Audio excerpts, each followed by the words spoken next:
Illustration 26. Calculate cash flow from operating activities from the following information. Profit after considering the following items but before tax. So before tax, profit before tax தான் நமக்கு கொடுத்துருக்காங்க 2,50,000. So as usual நம்ம வந்து என்ன பண்ணுறோம், அட்ஜஸ்ட்மெண்ட்ஸ்லாம் பண்ணுறோம். So first add என்ன பண்ணோம், என்ன ஞாபகம் வச்சுக்கணும், டிஐபிபி அப்படின்றத ஞாபகம் வச்சுக்கணும். T for transfer to general reserve, I for interim dividend, P for proposed dividend, இன்னொரு பி வந்து ப்ரொவிஷன் ஃபார் டேக்ஸ்.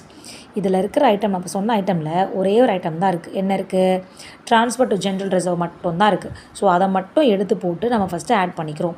ஸோ இதுலேருந்து வர்ற ஆன்சர் என்னது, net profit before tax and extra items நம்ம கண்டுபிடிச்சிட்டோம்.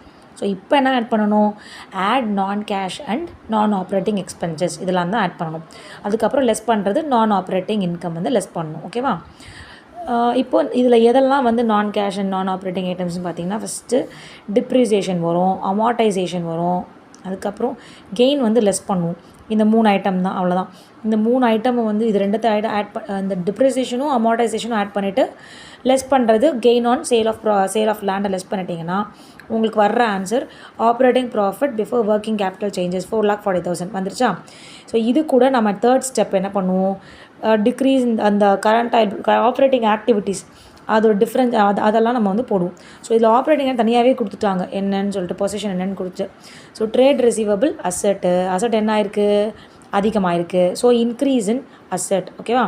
ஸோ என்ன பண்ணணும், இன்க்ரீஸ் இன் அசட்டை ட்ரேட் பேயபிள் ஆட் பண்ணியிருக்காங்க, அடுத்து ட்ரேட் ரிசீவபிள் ஆட் பண்ணியிருக்காங்க, அடுத்து ட்ரேட் பேயபிள் என்ன ஆயிருக்கு, ட்ரேட் பேயபிள்ன்றது ஒரு கரண்ட் லைபிலிட்டி வந்து டிக்ரீஸ் ஆகிருக்கு. டிக்ரீஸ் இன் கரண்ட் லைபிலிட்டிஸும் நம்ம என்ன பண்ணுவோம், லெஸ் தான் பண்ணுவோம். ஸோ அதை வந்துட்டு இங்கே போட்டிருக்காங்களா. அடுத்தது கடைசி என்ன இருக்குது, ப்ரீபெய்ட் எக்ஸ்பென்சஸ் அசட் வந்து டிக்ரீஸ் ஆகிருக்கு, அசட் டிக்ரீஸ் தோ இங்கே போட்டு ஆட் பண்ணியிருக்காங்க. சரியா. ஸோ இதில் என்னெல்லாம் லெஸ் வரும் என்னெல்லாம் ஆட் வரும்னு சொல்லிட்டு ஏற்கனவே நான் சொல்லியிருந்தேன் ஒரு வீடியோவில். திரும்ப வேணா கூட நான் இப்போ சொல்கிறேன். இந்த பேஜில் இருக்குது 5.28 எடுத்திங்கன்னா தெளிவாக கொடுத்துருக்காங்க.